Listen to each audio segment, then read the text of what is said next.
Hello friend, આજે આપણે એકદમ સરસ સોફ્ટ એવા સ્ટીમ ઢોકળા બનાવવાના છીએ અને એનું બેટર પણ બનાવવાના છીએ. તો વિડીયો થોડો લાંબો છે પણ છેલ્લે સુધી જોવાનું ભૂલતા નહીં, એકદમ પરફેક્ટ બેટર માટે.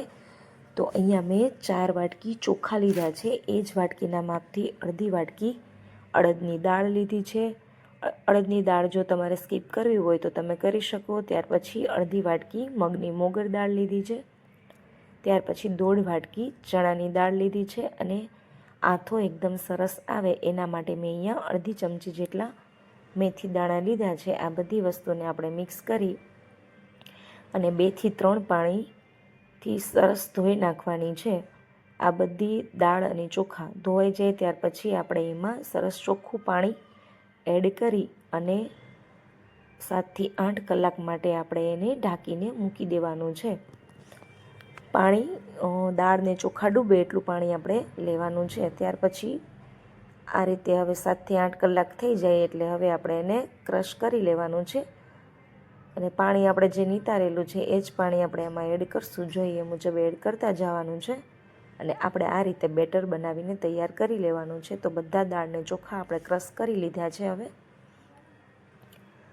હવે આપણે આને ફરીવાર આથો આવે એના માટે 5 થી 6 કલાક માટે આપણે ઢાંકીને મૂકી દેવાનું છે. તો આપણે ચેક કરી લઈએ આપણો આથો આવી ગયો છે કે નહીં.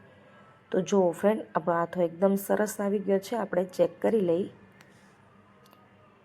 તો આ રીતે તમે ચમચો ફેરવશો એટલે એકદમ જાળીદાર ખીરું બની ગયું હશે.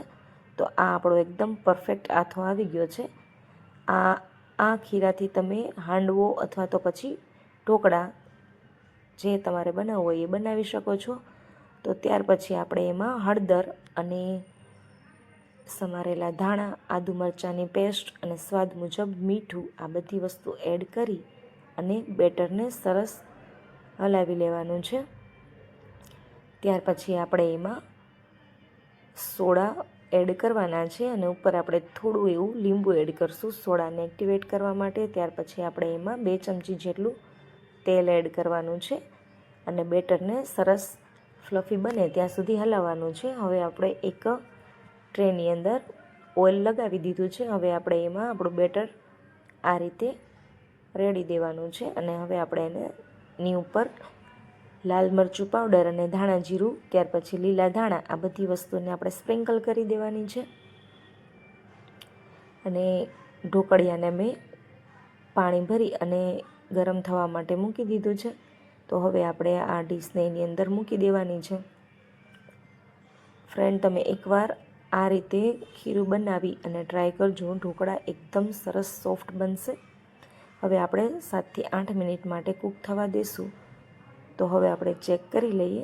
જો આપણા ફ્રેન્ડ ઢોકળા એકદમ સરસ તૈયાર થઈ ગયા છે. આપણે ચાકાની મદદથી ચેક કરી લઈએ કે વચ્ચે કાચું નથી ને એ રીતે. તો આ રીતે આપણે ચાકુ અંદર ડીપ કરવાનું છે. જો ચાકાની અંદર કંઈ ચોંટ્યું નથી એનો મતલબ એ છે કે ઢોકળા એકદમ સરસ બની ગયા છે. તો આ આપણા ઢોકળા બનીને તૈયાર થઈ ગયા છે, એકદમ સોફ્ટ એવા અને જાળીદાર. Thank you.